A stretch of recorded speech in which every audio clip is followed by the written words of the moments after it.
মানুষরা যখন বিয়ে করে মানুষের মনে এটা ইচ্ছা হয় যে মেয়ের মধ্যে চারখানা গুণ থাকবে, ওই ধরনের মেয়েকে আমি বউ করব, ওই ধরনের মেয়েকে আমি স্ত্রী করে বাড়িতে নিয়ে আসবো।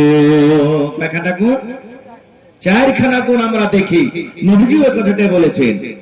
এক নম্বর গুণ, দয়ার নবী বলেছেন লেমালেহা, আমরা যখন বউ খুঁজতে যাই, ছেলের বিয়ে দিব কিংবা নিজে বিয়ে করব, নাতির বিয়ে দিব, পোতার বিয়ে দিব, ভাতিজার বিয়ে দিব, নবী বলেছেন প্রথম যেটা মানুষ গুণ দেখে, সিফাত দেখে, সেটা হলো মাল। এ মেয়ের কাছে মাল আছে কিনা, মেয়ের বাবার কাছে মাল আছে কিনা। যে মেয়েকে বউ করে বাড়িতে নিয়ে আসবো সে মেয়ের বাবার কাছে মাল আছে কিনা, তার কাছে গাড়ি আছে কিনা, বাড়ি আছে কিনা, জমি জায়গা আছে কিনা। এক নম্বরে নবী বলেছেন মানুষরা দেখে তার কাছে মাল আছে কিনা। দুই নম্বরে নবী বলেছেন ওয়ালি হাসাবিহা, তার খানদান আছে কিনা, বংশ আছে কিনা, ঝাড় ভালো আছে কিনা, বড় খানদান বংশ আছে কিনা। তিন নম্বরে নবী বলেছেন মানুষেরা যেটা দেখে ওয়ালি জামালিহা, দেখতে সুন্দর আছে কিনা, দেখতে সুন্দর আছে কিনা, তার চেহারাটা কেমন, তার বডিটা কেমন, দেখতে লম্বা আছে কিনা, ডিজাইনটা দেখতে ভালো কিনা। তিন নম্বরে মানুষেরা দেখে যে সে মেয়েটা দেখতে ভালো লাগে কি লাগে না। চার নম্বরে নবী বলেছেন উম্মতে ওয়ালিদিনহা, মানুষেরা চার নম্বরে গুণ সিফাত দেখে যে ওই মেয়ের মধ্যে চার নম্বর গুণ দীনদারি আছে কিনা। দীনদারি দেখে, ভালো কথা। আল্লাহ রাসূল বলেছেন যে যাকে তুমি বউ করবে, স্ত্রী করবে, তার কাছে মাল দেখো, মাল থাকা দরকার। কিন্তু আমরা মালদার কেন খুঁজি? আরে ধনী দেখে, মালদার দেখে শ্বশুর কর, তাহলে কি হবে? সময়তে 50,000 লাখ 2 লাখ টাকা দিয়ে সাহায্য পাবে, সাহায্য করবে। এই জন্য আমরা মালটা দেখি। দুই নম্বরে বংশ দেখেন, খানদান দেখেন, ভালো কথা। কিন্তু আমরা বংশ কেন দেখে জানেন? এই খানদানটা কিন্তু খুবই লাঠিপাটি, আর লাঠি খুব জোর আছে। যদি গ্রামে গ্রামে কোনো অন্য লোকের সাথে যদি লড়াই ঝগড়া হয়, শালা একবারে শহরে মেয়েরা সবকে একবারে লাশ বিছিয়ে দিবে, সময়তে কাজী দিবে। এই জন্য আমরা কি করি? বংশ দেখি। জি না। তিন নম্বরে সৌন্দর্য দেখতে হবে, দেখতে ভালো আছে কিনা, চেহারা ভালো আছে কিনা। নবী বলেছেন তিন নম্বরে সৌন্দর্য দেখতে হবে, এটাও ভালো। কিন্তু তার আগে আর একটা কথা বলে দিই, দেখবে কে? যে বিয়ে করবে সেই দেখবে, যে বিয়ে করবে সেই দেখবে। কিন্তু এখানে আমরা উল্টা কাজ করি। গ্রামের মন্ডল যায়, নবী সাহেব যায়, বহনু যায়, সালা যায়, অমুক যায়, তুমুক যায়, 10 জন 15 জন করে দেখে আসি, আর ছেলেটা একবারও দেখতে যাই না। এবার পরে কি হলো? ছেলেটা বলছে যে আমি এটা স্ত্রী আমি রাখবো না। কিংবা মেয়েটা বলে আমার স্বামী পছন্দ নয়, আমি এরকম স্বামীর বাড়িতে চলতে পারবো না, এরকম স্বামীর বাড়িতে আমি ভাত খেতে পারবো না। তখন পরে কি হয়? 3 লাখ টাকা দিয়েছি, জামাইটাকে ধরে বান্না দেয় আর বলে শালা তুই 5 লাখ টাকা 7 লাখ টাকা দিয়ে যা, তাহলে তোর মেয়েকে আমি রাখবো। এরকম আমরা কাজ করি। ভাই মুসলমান, আপনারা মজলিসে বসেন, কেউ এসেছে দেখা করার জন্য, গেলেন, আপনারা মজলিসে ফেরেশতার হয়ে বসেন। ভাই মুসলমান, আল্লাহর নবী বলেছেন উম্মত, চারখানা গুণ দিকে তুমি বউ করে নিয়েছো স্ত্রীকে, চারখানা গুণ যে মেয়ের মধ্যে থাকবে। এক নম্বরে নবী বলেছেন মালদারি দেখতে হবে, আমরা মালদারি দেখি, মালদারি দেখেন। 2 নম্বরে নবী বলেছেন ওয়ালি হাসাবিহা, তার বংশঝাড় দেখতে হবে। 3 নম্বরে নবী বলেছেন ওয়ালি জামালিহা, মেয়েটার মধ্যে সৌন্দর্য আছে কিনা, দেখতে ভালো আছে কিনা, মেয়েটা দেখতে ভালো লাগে কিনা। 4 নম্বরে নবী বলেছেন ওয়ালি দীনহা, তার মধ্যে দীনদারি আছে কিনা। আসসালামু আলাইকুম। আপনারা বসেন, কোথায় যাচ্ছেন? বসেন বসেন, মজলিসটাকে ভঙ্গ করে দিলেন আপনারা। বসে ও ভাইরা, বসেন বসেন।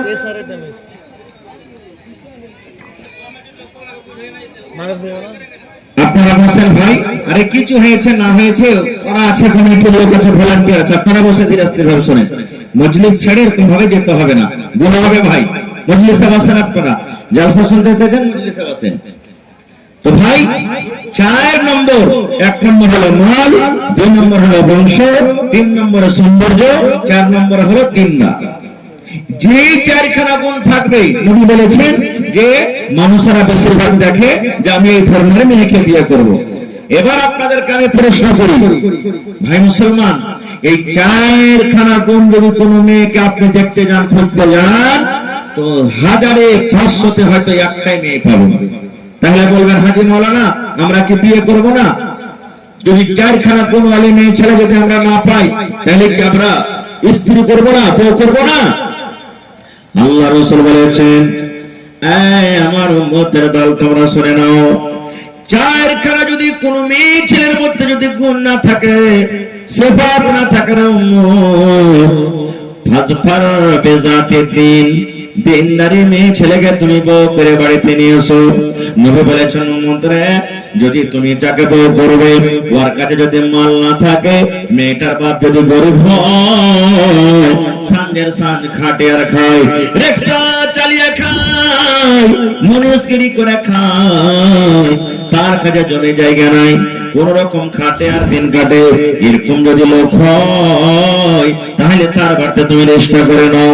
নবী বলেছেন উম্মত, দিনদারি আছে তার মধ্যে, তার মেয়ের মধ্যে দিনদারি আছে, ওর বাবা হলো গরিব, খানদানটা বড় নয়। 3 নম্বর নবী বলেছেন মেয়েটা দেখতে ভালো নয়, হয়তো দাঁত গালা সামনেকার বড় আছে, নাকটা বড় আছে, দেখতে কালো আছে, দেখতে হেলথি মোটা আছে। আল্লাহ রাসূল বলেছেন 4খানার মধ্যে আগেকার 3খানা যদি না থাকে, একটাই মাত্র গুণ তার মধ্যে আছে, শুধু দিনদার, নামাজ পড়িতে জানে, রোজা রাখতে জানে, কোরআন পড়িতে জানে, পর্দা করে থাকতে জানে, তেলাওয়াত করতে জানে, স্বামীর সেবা করতে জানে, শাশুড়ি শ্বশুরের সেবা করতে জানে।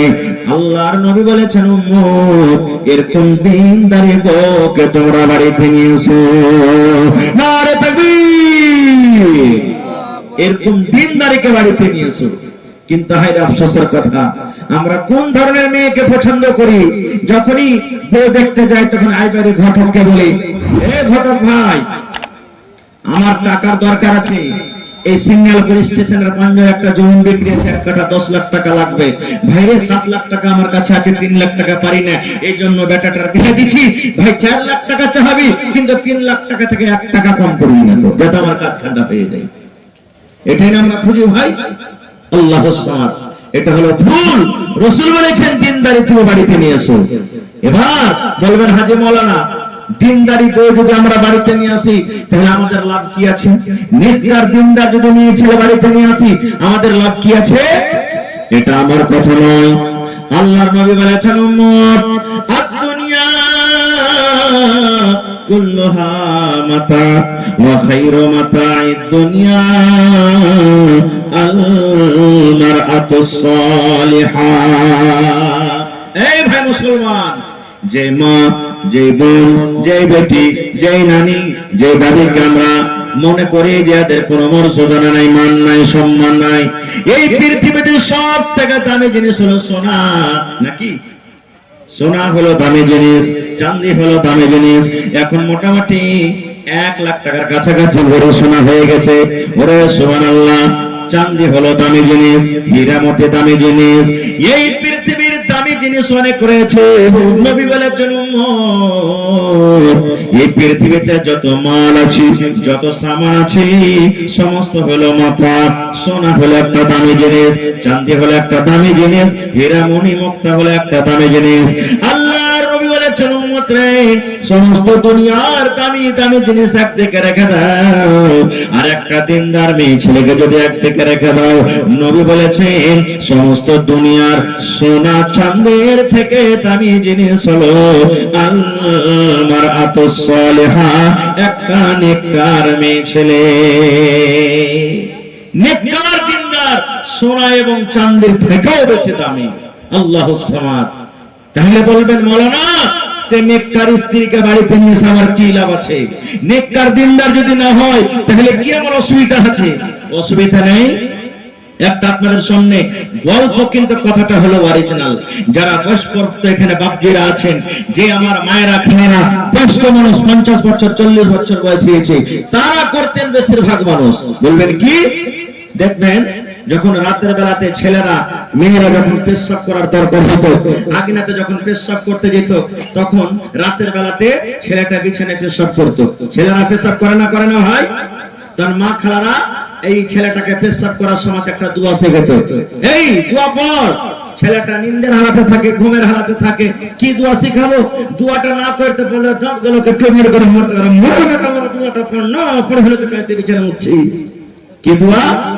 1 বাত্তা, 2 বাত্তা, 3 বাত্তা, ঘর সুত্তা বাহির মুত্তা। পড়তো না? 1 বাত্তা, 2 বাত্তা, 3 বাত্তা, ঘর সুত্তা বাহির মুত্তা। ওই মাকে বলবো, মা, ও আমার যুবক ভাইরা, নানা রে, ওই মা যদি দিনদার হতো, ওই মা যদি নেককার হতো, ওই মা যদি পড়ালেখা করতো, জীবনে ছেলেদেরকে কোনোদিন 1 বাত্তা 2 বাত্তা শেখাতো না। বলেন, মাদের সাথে আমার মৌলানারা পড়ালেখা করান, আমার মৌলানারা ছেলেরাকে মেয়েরাকে পড়ান। দুনিয়ার কোন এমন কিতাব নাই যে যেই কিতাবে 1 বাত্তা 2 বাত্তা লেখা আছে কি ওই মা যদি নেককার হতো, ওই মা যদি দিনদার হতো, ওই মা যদি সলেহা জায়েদা আবেদা হতো। আল্লাহ রাসূল বলেছেন, মা বলতেন, বেটা রে, এ হালিমা খাদিজা, এ জায়েদা, শুন, নবীর হাদিসা যারা মা, নবীর হাদিসা যারা খালা, যখন তুমি পেশাব পায়খানাতে বসবে তখন এই দোয়া পড়বে, বিসমিল্লাহি আল্লাহুম্মা ইন্নী আউযু বিকা মিনাল খুবুসি ওয়াল খাবাইস। এই দোয়াটা শেখাতেন। 1 বাত্তা 2 বাত্তা জীবনে শেখাতেন না। ভাই আমার, এই জন্য নেককার স্ত্রীকে বাড়িতে নিয়ে আসতে হবে। নেককার স্ত্রী যদি বাড়িতে আপনি নিয়ে আসেন, আপনার জীবনটা উদ্ধার হয়ে যাবে। বড় বড় মুসিবত থেকে সে আপনাকে বাঁচিয়ে নেবে, আপনাকে সান্ত্বনা দেবে, আপনাকে সবর দেবে। কেমন করে সবর দেবে আমি পরে উদাহরণটা আপনাদের সামনে রাখবো। তবে এই হাদিস থেকে আমরা বুঝতে পেলাম, সবক পেলাম আজকে কি, যে আমরা টাকার দিকে যাবো না, আমরা সৌন্দর্যের দিকে যাবো না। যদি আমরা ধনী ঘরের বেটি পেয়ে নিতে আলহামদুলিল্লাহ, যদি আমরা সৌন্দর্য মেয়ে পেয়ে নিতে আলহামদুলিল্লাহ, যদি ঝাড় বংশ পেয়ে নি বড় হয়তো আলহামদুলিল্লাহ, কিন্তু কিছু যদি না থাকে, শুধু দিনদার মেয়ে ছেলে যদি হয়, এটা আমাদের জন্য যথেষ্ট। আচ্ছা, ইসলামের আল্লাহর নবী সাল্লাল্লাহু আলাইহি ওয়াসাল্লাম যখন দুনিয়া থেকে চলে গেলেন, প্রথম খলিফা হলো কে? হযরত আবু বকর রাদিয়াল্লাহু তাআলা আনহু। আর দ্বিতীয় খলিফা হলেন কে? উমর রাদিয়াল্লাহু তাআলা আনহু। ইসলামের দ্বিতীয় খলিফা, মুসলমান রাজা আমিরুল মুমিনিন। সে কেমন বেটিকে বউ করছেন জানেন? সুবহানাল্লাহ। ওরে আল্লাহ, একটা রাজা যে মুসলমানের আমির, রাজা, আল্লাহর সমাজ কত বড় মানুষ আপনারা বুঝতে পারছেন। হযরত ওমর রাদিয়াল্লাহু তাআলা আনহু একদিন রাতের বেলাতে রাতে পহরাদারি করছেন, গ্রামে গ্রামে ঘুরছেন, যে কোন বাড়িতে খাবার আছে, কে কষ্টতে আছে, কে কি আছে না আছে, এই দেখাশোনার জন্য ঘুরছেন রাতের বেলাতে। হাঁটতে হাঁটতে হাঁটতে দেখছে তো এক বাড়িতে মা বেটিতে ঝগড়া করছে। মা বেটিতে ঝগড়া করছে। কি ঝগড়া আমি শুনিনি একটু। হযরত ওমর রাদিয়াল্লাহু তাআলা বলেছেন, আমি শুনিনি কি বলাবলি করছে। এবার ওদের দুয়ারে দাঁড় হয়ে গেলেন রাতের বেলাতে। মা বলছেন বেটিকে, ও আমার বেটি, তুমি শুনে নাও। ও মা, মা বলছেন, বেটি রে, রাত হয়ে গেছে, এখন মনে হয় সমস্ত লোক ঘুমিয়ে গেছে। বেটি, আমাদের বাড়িতে 1 কেজি 2 কেজি দুধ রাখা আছে, মা এই কল থেকে একটু পানি নিয়ে নাও, ইন্দারা থেকে একটু পানি তুলে নাও, আর পানি দুধে তোমরা মিলিয়ে দাও। মারে, যদি দুধে পানি মিলিয়ে দাও, আমাদের কাজটা হবে, লাভটা হবে, আমরা বিক্রি করে ওজন বাড়বে, টাকাটা বেশি পাবো। এই জন্য তুমি তাড়াতাড়ি করে যাও, আর দুধে তুমি পানিটা মিশাল করে দাও। ভাই আমার, আল্লাহ তাবারাক ওয়া তাআলা এই পৃথিবীতে যত নিয়ামত দান করেছেন রে বন্ধু, জান্নাতের ভিতর থেকে আল্লাহ রাব্বুল আমিন ওই নিয়ামতের মধ্যে থেকে 2টা জিনিস আল্লাহ দান করেছে। একটা হলো দুধ, আর একটা হলো মধু। মধু বলতে এই পকেটের মধু নয়, যে 5 টাকা 2 টাকা পকেট আপনি পাচ্ছেন, এই মধু নয়। শাহাদ, এই যে বল্লা থেকে মধু হয়, সেই মধু। আল্লাহুস সামাদ। মা বলছেন, বেটি যা তাড়াতাড়ি করে আর দুধে পানি মিলিয়ে দে, দুধ বাড়বে, ওজন হবে। ভাইরা তোমার রাদিয়াল্লাহু তাআলা শুনছেন, কিন্তু ওরা মা বেটি কি জানে যে আমাদের রাজা আমাদের দুয়ারে এসে শুনছেন আমাদের কথা? তারা কি জানছেন ভাই? জানে না। এবার মায়ের কথা শুনে হায়রে তিনদার মেয়ে ছেলে বলছেন, ও দরদিনী মা, আমি তোমার কথা মানতে পারবো না, তোমার কথা আমি শুনতে পারবো না মা। আমি দুধে পানি মিলাইতে পারবো না, তোমার কথা আমি শুনতে পারবো না মা। এবার মা বলছেন, কেন রে বেটি?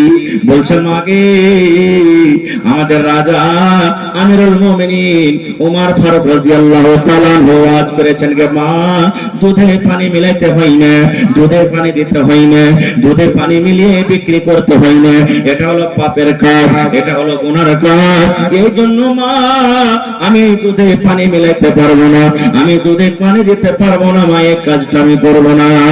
মা রাগ করে বলছে, বেটি তুমি যাও তাড়াতাড়ি করে দুধে পানি মিলিয়ে দাও, কারণ এখন তো ওমর দেখতে পাই না, এখন আমাদের কাছে ওমর নাই, এখন আমাদের রাজা জানতে পারবে না, দেখতে পাবে না, দেখতে পাবে না, তুমি তাড়াতাড়ি করে দুধে তুমি পানি মিলিয়ে দাও। এবার বেটি বলছে, মা গো আমি এই কাজটা করতে পারবো না গো মা, এই আমি দুধে পানি মিলাইতে পারবো না। কেন পারবো না? যদি ওমর আমাদেরকে না দেখে, ওমর যদি আমাকে দেখতে না পায়, ওমর যদি জানতে না পারতে গেল মা, যিনি আমাদের আল্লাহ সেই কিন্তু দেখছেন। কে দেখছেন? জোরে বলেন, আরো জোরে বলেন, আল্লাহ। আচ্ছা ভাই, যদি কোন দোকানে কোন ব্যাংকে সিসি ক্যামেরা তো বুঝেন আলহামদুলিল্লাহ, সিসি ক্যামেরা লাগা থাকে, তো ওই দোকানের মাল চুরি করতে পারবে? একটু জোরে বলেন, পারবে? কেন বলবেন? আরে ছুঁচনে কিছু সারা ধরে নিলে বেরিয়ে সাফ করে দিলে। মুসলমান রে, সিসি ক্যামেরা দেখে যদি ডর লাগে, ভয় লাগে, আর ভয়ের কারণে যদি আপনি চুরি না করতে পারেন মুসলমান, আল্লাহ রাব্বুল আলামিন প্রত্যেক নর কিংবা নারীর কাছে সিসি ক্যামেরা লাগিয়ে রেখেছে। বলবেন, কই যে মাওলানা সিসি ক্যামেরা তো দেখতে পাই না, আমার আলিম ওলামারা বসে আছে, প্রত্যেক বান্দা হোক বান্দি হোক, আল্লাহ রাব্বুল আলামিন প্রত্যেক মানুষের কাছে 2 জন করে ফেরেশতা দিয়েছেন। 2 জন ফেরেশতা সব সময় থাকে। এক ধরনের ফেরেশতা ফজরের নামাজের সময়তে আছে, আর ওরা আসর পর্যন্ত থাকে। এবার আসরের যখন নামাজ পড়া হয় তখন ওরা কিন্তু চলে যান। আবার আসরের টাইমে 2 জন ফেরেশতা আছেন, এবার ওরা কতক্ষণ পর্যন্ত থাকে? ফজর পর্যন্ত। ওই 2 জন ফেরেশতা সুবহানাল্লাহ, আমার জীবনের কেমন করে আমি কাজ করি, কখন নামাজ পড়ি, কখন তেলাওয়াত করি, কি নামাজ পড়ছি কি পড়ি না, কাকে মারলাম, হালাল খেলাম, হারাম করলাম, কখন চুরি করলাম, ডাকাতি করলাম, জীবনের সমস্ত আমল কিন্তু লেখা আছে। কিন্তু এই সিসি ক্যামেরা দেখে কোনোদিন ভয় করেছি ভাই? করি না আমরা। কে দেখছে বে? কেউ তো দেখতে হবে না আমাদেরকে। আমরা কেমন করে ডরাই জানে? একটা হাট্টা যুবক দৌড়াইছে, দৌড়াইতে আইলে বেটা গ্যাট করে পড়ে গেছে, লেগেছে পোস্টা, যেমনই লাগায় তেমনি পট করে উঠে বলছে, মার্দ কা দর্দ নেই। ওর খেল যেমন কেউ দেখে নিলে যে পড়ে গেছে, লেগেছে তো খুব শক্তিশালী হবে, ভিতরে চোট লেগেছে, কিন্তু মানটা মাঝে বেজে বলছে, ভাই মার্দ কা দর্দ নেই, হবে কিছুই হয়নি। যে দাঁড় হয়ে গেল, তখন চারিদিকে পাঞ্জার ঘুরে ঘুরে নজর করে দেখছে, তো একটা মানুষ নাই। তখন কইছে, সারা লাই গেছে কত জোরে, তখন বলছে লাই গেছে কত জোরে। এই তো আমাদের অবস্থা ভাই মুসলমান। এবার মার জবাবে বলছেন, বেটি বলছে, মাগে দুনিয়ার কোন মানুষ জানতে না পারতে গেলে মা আল্লাহ জানে, এই জন্য আমি দুধে পানি মিশাল করতে পারবো না। ওমর ফারুক রাদিয়াল্লাহু তাআলা আনহু কথা শুনলেন, শোনার পর চলে গেলেন বাড়িতে। সকাল হলো, ফজরের নামাজের পর সমস্ত বেটাকে জমা করলেন। জমা করার পর বলছে, বেটা রে, আমি তোমাদের জন্য একটা বউ দেখেছি, কে তোমরা রাজি আছো বেটা বউ করবে? বলো তো। এরা তোমার বলছে একটা রাজা, বেটা তোমাদের জন্য রাতের বেলা একটা আমি বউ দেখেছি, কার দিনদার বউ, কে তোমরা তাকে বিয়ে করবে? একজন ছেলে রাজি হয়ে গেল। এবার এরা তোমার রাসূলুল্লাহ তাআলা পয়গাম দিয়ে দিলেন, মেয়েটাকে ডাকানো হোক, তার গার্জিয়ানকে ডাকানো হোক। ওরে সুবহানাল্লাহ, এইবার হযরত তোমার বললেন, মা রাতের বেলাতে মা বেটি তোমাদের দুজনের গল্প আমি শুনে নিয়েছি। মা তুমি যে কাজটা করেছো, তোমার ব্যবহারে, তোমার নেককার, তোমার দিনদারিতে আমি ওমর রাজি হয়েছি, এই জন্য মা তোমাকে আমি বউ করে নিলাম। দেখেন নেককার বহুর কত দাম, আল্লাহু সামাদ। আর এখন কত কত ঘটনা ভাই দেখছি আর শুনছি, যদি কোনো ভাই চাহে মুন্ডি সাহেব হোক, মাস্টার সাহেব হোক বা কেউ হোক, বিহার সমাজে তবে ভাই রে 1 টাকা নেব না আমি, ভাই যদি দেওয়ার মন থাকে লক্ষ্যেরা পরে বলবে ক্ষীর কাছে দিন দিয়ে দিস ভাই, কিসের দিন, বরকদার দিন, ক্ষীর কাছে দিন দিয়ে দিস। কত ভাই তো বলে ভাই আমি একটা মৌলভী সাহেব, মানুষ বেকার বিহে দুবার, একটু যদি গাড়ি ঘোড়া কিছু দেও লোক জানতে পারবে, তুই এক কাজ করি 2-4 মাস পর দিও। এটা কি লাভ হলো না ভাই? যারা বলেন এটা লাভ হলো না, সুবহানাল্লাহ, এটা হারাম, এটা হলো হারাম। আর একটু আগে চলে, এবারে যখন লেনদেনের গল্প হবে, কথাবার্তা যখন হবে, তখন 2-3 দিক থেকে, 2-3 দিক থেকে, এবার 3 লাখ থেকে করতে করতে করতে 2.5 লাখে ফেসলা হয়ে গেল। এবার 2.5 লাখ টাকা দিতে হবে। এবারে মেয়ের বাবাকে বলছে, ভাই তুমি বলো কি নিবে?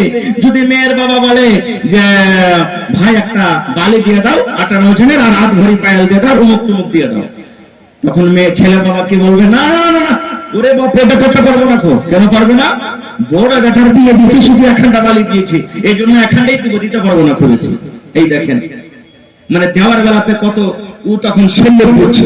আরো কি বলছেন জানেন, মোহরের যখন কথা আসবে, ভাই এক কাজ করিয়েন 15,000 টাকা দিয়ে দিয়েন, একটা যাতে গরু কেনা হয় না। ওরে বাপ রে, ঘটা লেগে যাবে, মানে বিজনেস করতে এসে ঘটা লেগে যাবে।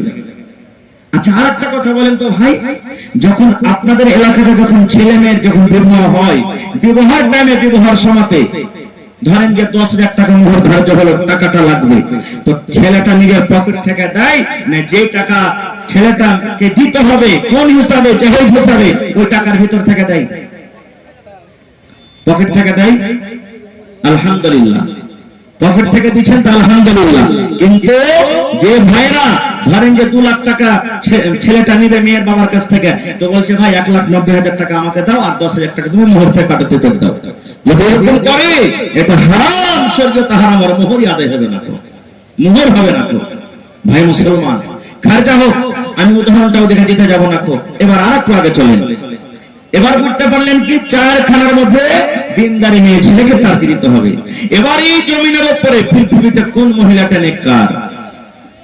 আল্লাহ নবীর দরবারে সাহাবায়ে কেরাম একদিন বসে আছেন, আল্লাহ রাসূল বসে আছেন, একজন সাহাবী দাঁড় হয়ে গেলেন। দাঁড় হয়ে যাওয়ার পর নবীকে প্রশ্ন করে দিলেন, আইয়ুন নিসাই খায়র, আল্লাহর নবী গো, জমিনের উপরে কোন মহিলাটা সব থেকে ভালো, কোন মহিলাটা সব থেকে নেককার, কোন মহিলাটা সব থেকে দিনদার? নবী গো, কোন ধরনের মেয়ে ছেলেরা ভালো?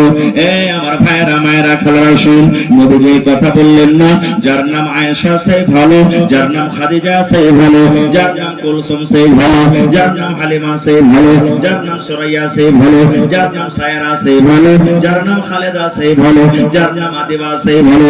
আল্লাহ রাসূল বললেন, যে মেয়েদের মধ্যে 3খানা গুণ থাকবে, ওই মেয়েটা হলো সব থেকে ভালো, ওই মেয়েটা হলো সব থেকে নেককার। যে মেয়ের মধ্যে 3খানা গুণ থাকবে।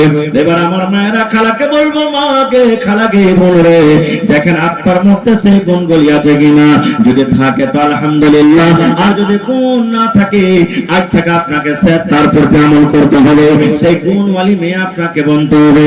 আল্লাহ নবী বলেছেন, যে মেয়ের মধ্যে 3খানা গুণ থাকবে, সিফাত থাকবে, ওই মেয়েটা হলো জমিনের উপরে ভালো। এবার বলবেন মাওলানা কি কি? 1 নম্বরে নবী বলেছেন, মহিলারে,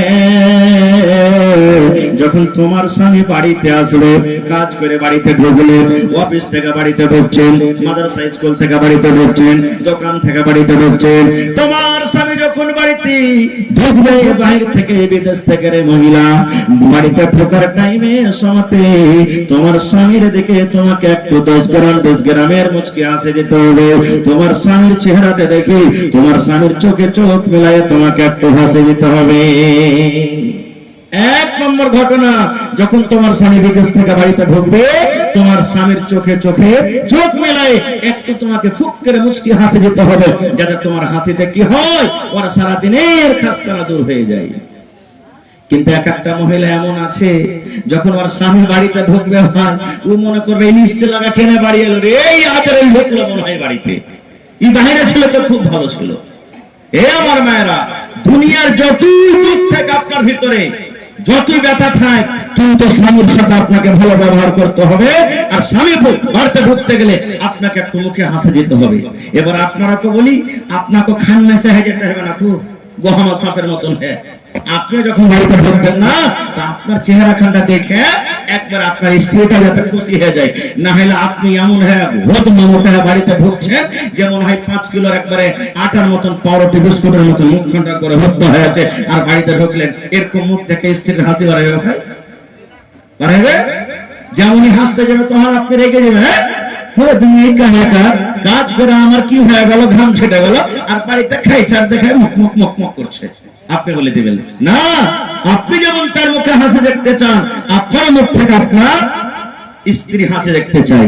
কেমন করে? একটা লম্বা ঘটনা, বুখারী শরীফের হাদিস, খুব লম্বা হাদিস, আমি শর্টে 2-4 মিনিটে বলছি। আল্লাহর নবী একদিন মসজিদে বসে আছেন, মসজিদে নববীতে। আজকে যেমন বসে বসে জালসা শুনছেন, আল্লাহর নবীর জামানাতে নবীজি একদিন বসে আছেন। এবার এক সাফারে কিছু লোকজন নবী পাঠাচ্ছেন, এক সাফারে এক জিহাদি নবীজি বলছেন যে, কে তোমরা এমন আছো যে জিহাদের ময়দানে যাবে, সাফারে যাবে? সাহাবায়ে কেরাম নিজের নিজের নাম লেখালেন। নবীজি আমি যাব, ও বললেন আমি যাব, বললেন আমি যাব, বললেন আমি যাব। এবার নাম লেখা হয়ে গেল। আল্লাহর নবী বললেন, সাহাবীরা তোমরা নিজের নিজের বাড়িতে চলে যাও। তোমরা জিহাদে যাওয়ার আগে, সাফারে যাওয়ার আগে তোমরা বাড়িতে চলে যাও। আর যাওয়ার পর তোমরা মায়ের সাথে দেখা করে নাও, বিবির সাথে দেখা করে নাও, বোনের সাথে দেখা করে নাও, ছেলে মেয়েকে তোমরা আদর করে নাও। কারণ তোমরা আর বাহির থেকে ঘুরতে পারবে কি পারবে না, আর তোমাদের মায়ের সাথে দেখা হবে কি হবে না, তোমাদের বিবির সাথে আর দেখা হবে কি হবে না। এই জন্য তোমরা নিজের নিজের বাড়িতে চলে যাও, আর যাওয়ার পর নিজের নিজের আত্মীয়র সাথে দেখা করে নাও। যেমন হাজি সাহেবরাকে দেখবেন হজ করতে যায়, তো 2 মাস 4 মাস আগে যত আর আত্মীয় আছে সবার বাড়িতে দেখাশোনা করে কি করে না? জোরে বলেন, করে কি করে না ভাই? আর একটা কথা বলে দিই, দেখা করার টাইমে 200, 400, 500 টাকা ওকে সাহায্য করে কি করে না? করে। এটা করতে হবে না, এটা ভুল, এটা শরীয়ত নয়। হজ করতে যাবে নিজের টাকাতে যাবে, দিতে হবে না টাকা। ও যখন হজ করে আসবে, ওকে মিষ্টি খেতে, সেব খেতে যত পারবেন দিন, কিন্তু হজ করার আগে আপনাকে 1 টাকা দিতে হবে না ওকে। কারণ হজ কার করে ফরজ আছে? গরিবের করে নয়। হজ ওর করে ফরজ আছে যে মক্কা মদিনা যাওয়ার, ওখানে আসার যে ক্ষমতা রাখে, তারপরে হজ ফরজ আছে। কেন আপনি কিসের টাকা দিচ্ছেন ওকে? ও কি গরিব যে আপনি 200, 400, 500, 700, 1000 করে সাহায্য করবেন? এই জন্য এটা টাকা দেওয়া চলবে না। খারজা হোক। নবীজি বললেন, যাও তোমরা নিজের বাড়িতে দেখা করে নাও। সব সাহাবীর কথা যদি বলতে হয় ফজর হয়ে যাবে। একটাই মাত্র সাহাবীর কথা, যার নাম হলো আবু তালহা রাদিয়াল্লাহু তাআলা আনহু। বাড়িতে চলে গেলেন। ওর স্ত্রীর নাম হলো কি? রুমাইসা। স্ত্রীর নাম কি? রুমাইসা। বাড়িতে চলে গেলেন। বাড়িতে যাওয়ার পর বিবিকে সালাম দিলেন। কোনদিন বিবিকে সালাম দিয়েছেন? ফোনে গল্প দিচ্ছে। আমাদের সালাম কি? যেমনি ফোন লাগাবে, হ্যাঁ বুঝা মা কেমন আছে যে, এই দেখেন বুঝার মার বুঝার বাপ বলে শুরু করবে। সালাম কি জিনিস চিনে না। স্বামী হতে গেলে কি হলো, স্ত্রী হতে গেলে কি হলো? দোয়া। এটা একটা সালাম দিতে হবে আপনাকে, স্ত্রীটাকে সালাম দিতে হবে, সালাম দিতে হবে আপনাকে। বন্ধুরা আমার, এবার আবু তালহা বাড়িতে ঢুকলেন। বিবিকে বলছেন, বিবি রে, আল্লাহ নবীর রেজিস্টারে নাম লিখে দিয়েছি রে বিবি, জিহাদের ময়দানে আমাকে যেতে হবে, লড়াইয়ের ময়দানে আমাকে যেতে হবে রে বিবি রে। তোমার সাথে জীবনে একসাথে কত চলাফেরা করলাম, ও আমার ভালোবাসা বিবি রমেশা। যদি স্বামী হিসাবে তোমার যদি আমি হক আদায় করতে যদি আমার দ্বারাতে যদি কমি হয়ে থাকি, দয়া করে তুমি আমাকে মাফ করে দাও। আর আসতে পারবো কি পারবো না, তুমি আমার জন্য দোয়া করবে, আমি তোমার জন্য দোয়া করবো। বিবি রে, আমার কলেজার টুকরাটা তার একটা ছেলে ছিল যার নাম উমাইর, 5 বছর 7 বছর তার বয়স। আবু তালহার একটা ছেলে ছিল যার নাম হলো উমাইর। বলছে এ বিবি রে, কই আমার কলেজার টুকরা নয় না তোরা উমাইর কই আমি দেখবো। ভালোবাসা বিবি বলছেন স্বামী গো, ওই উমাইর দেখেন চোখেতে পালঙ্গে খাটা সেটা আছে গো স্বামী, এমন জ্বর এসেছে, শরীরটা কাঁপছে, শরীরটা গরম হয়ে আছে, বেমারি হালাতে আছে। এই দেখেন ভালোভাবে কথা বলতে পারে না, এই বেমারি হালাতে অসুখ হালাতে ওই ঘরের ভিতরে আমার ছেলে সেটা আছেন। এবার আবু তালহা রাদিয়াল্লাহু তাআলা আনহু ছেলের কাছে চলে গেলেন, মাথাটা লাড়লেন, গা লাড়লেন আর দোয়া দিয়ে দিলেন, আসবিল বাস রব্বান নাস ইশফি আনতা শাফি লা শিফা ইল্লা শিফাউকা শিফা আল্লাহ ইগাদিরু সাকাওয়া। বেটি এ বাবা তুমি থাকো, আল্লাহ তোমাকে ভালো করবে। আমি চললাম। এই জামানার আমরা মানুষ হতাম তো যেতাম ভাই, বেমারি খালে পেঁচিয়ে যেতাম, এই জলসা শুনতে আসতাম না। কেমন জলসা শুনতে যাবো রে, বাড়িতে বেটাটা পারে না, ঠিকানা ঠিকানা আছে, কেমন করে যাবো, এই কথাটাই বলতাম। কিন্তু হারে নবীর কথা, নবীর কথা অমান্য করবেন না, ফেলবেন না, তৈয়ার হয়ে গেলেন। বিবি থাকো, আল্লাহ হেফাজত করবে। আমি চললাম জিহাদের ময়দানে। চলে গেলেন। কতদিন থাকলেন হাদিসে নাই, 10 দিন 20 দিন 15 দিন 1 মাস, কতদিন থাকলেন আল্লাহ জানে। আল্লাহ নবীর জামানাতে ফোন ছিল ভাই, মোবাইল ছিল, জোরে বলেন মোবাইল ছিল কি ছিল না। আপনারা দিল্লি পাঞ্জাব গেছেন, বাড়িতে চিঠি লেখার মনে হয়েছে, চিঠি পৌঁছার বাড়িতে। আল্লাহ রাসূলের হাদিস, যখন তুমি দিল্লি থেকে, পাটনা থেকে, বোম্বাই থেকে বাড়িতে আসবে, তোমার স্ত্রীকে ফোন করে 2 দিন 1 দিনে জানাও, জানিয়ে দাও। কেন? এই জন্য জানাও, ও ভাই মুসলমান, আবু তালহা বিবিকে কেটে লিখছেন, ও ভালোবাসা বিবি রমেশা, আজকে এই 2 তারিখ হয়ে গেল, আমি সামনে মাসের 10 তারিখে বাড়িতে আসছি বিবি। এবার চিঠি লিখে দিলেন। কেন লিখলেন? আপনি যখন বাড়িতে আসবেন, বাহির থেকে বিদেশ থেকে বিবিকে ফোন করবেন, বিবি রে, এ আব্দুল্লাহর মা, এ হালেমা জায়েদার মা, আমি তোমার স্বামী বাড়িতে ঢুকছি, আগামী মাসের 15 তারিখে 10 তারিখে আমি বাড়িতে ঢুকছি, এরকম ফোন করে জানিয়ে দেবেন। ফোন করে জানাতে গেলে কি হবে? আমার মায়েরা খালাকে বলবো, যদি আপনার স্ত্রীটা নেককার হয়, আপনার স্ত্রীটা যদি দিনদার হয়, আপনার স্ত্রীটা যদি সালেহা হয়, ও মনে মনে ভাববে, আল্লাহ রে, আমার স্বামী কেন আমাকে ফোন করেছে। আমার স্বামী 10 তারিখে বাড়িতে ঢুকবে, মানে আমাকে সুন্দর কাপড় পিন্ধে থাকতে হবে, সুন্দর ব্লাউজ গায়ে থাকতে হবে, সুন্দর জামা কাপড় গায়ে থাকতে হবে, মেকআপ করে আমাকে থাকতে হবে, সিটা করে আমাকে থাকতে হবে, ফ্রক পারিস লাগে আমাকে থাকতে হবে, আমার স্বামীর জন্য সেট লাগে আমাকে থাকতে হবে, যেন আমার স্বামী আমাকে দেখে যেন তার মনটা ভরে যায়। এবং নবী বলেছেন, ও মহিলা, তোমার স্বামী যখন বিদেশ থেকে বাড়িতে আসবে, তোমার যে প্রাইভেট পার্টস আছে, তোমার যেগুলো সাফ করার আছে, তুমি সাফ করে নাও, যেন তোমাকে দেখে তোমার স্বামীর যেন মনটা খারাপ না হয়ে যায়। রাসূলের হাদিস। এবার মায়েরা খালারা যদি দিনদার না হতে কি হবে জানে? যেমন ওর পুরুষটা বাড়িতে ঢুকবে, দেখবে তো সেদিন ও কি করছে, আগুনে লেপছে, ঘরের ঝুল সাফ করছে, গতটা ওই পাটের আটির থেকে জাগের থেকে দুর্গন্ধ করছে। মন খারাপ হবে না? হবে না ভাই? রাগ করে বলবে, সালা হতনি পড়ে কাহেটা, হ্যাঁ, এতদিন পর বাহির থেকে এসেছি, দেখে মনে হয় মনে করলো যে যাবো তো স্ত্রীটা কত সাজা করে থাকবে, আর মনে হয় বোকা বোকা তার ভেতরটা দুর্গন্ধ করছে, হ্যাঁ, তোর মতন স্ত্রীকে রাখবো না। এই জন্য রাসূল বলেছেন যে ফোন করে এসে। শেষ কথা, আবু তালহা বাড়িতে আসলেন, বিবিকে চিঠি লিখলেন, ও আমার ভালোবাসা বিবি, আমি আগামী মাসের 10 তারিখে বাড়িতে আসছি। এবার আল্লাহর লীলা দেখেন, আল্লাহর কারিশমা দেখেন রে ভাই। ধরেন বারসা স্টেশনে নামবেন, একটা উদাহরণ দিচ্ছি, বারসা স্টেশন কিংবা কিষানগঞ্জ পর্যন্ত চলে এসেছেন, যেই দিন আবু তালহা বাড়িতে ঢুকবেন, ওরে আল্লাহ, যে কলেজার সন্তানকে বেমারি হালাতে বাহিরে গেছিলেন, আল্লাহ রে আল্লাহ, বাড়িতে ঢোকার আগে আগে ওই ছেলে দুনিয়া থেকে চলে গেল, ছেলেটা মারা গেল। মানুষ মরতে গেলে কি দোয়া পড়বেন?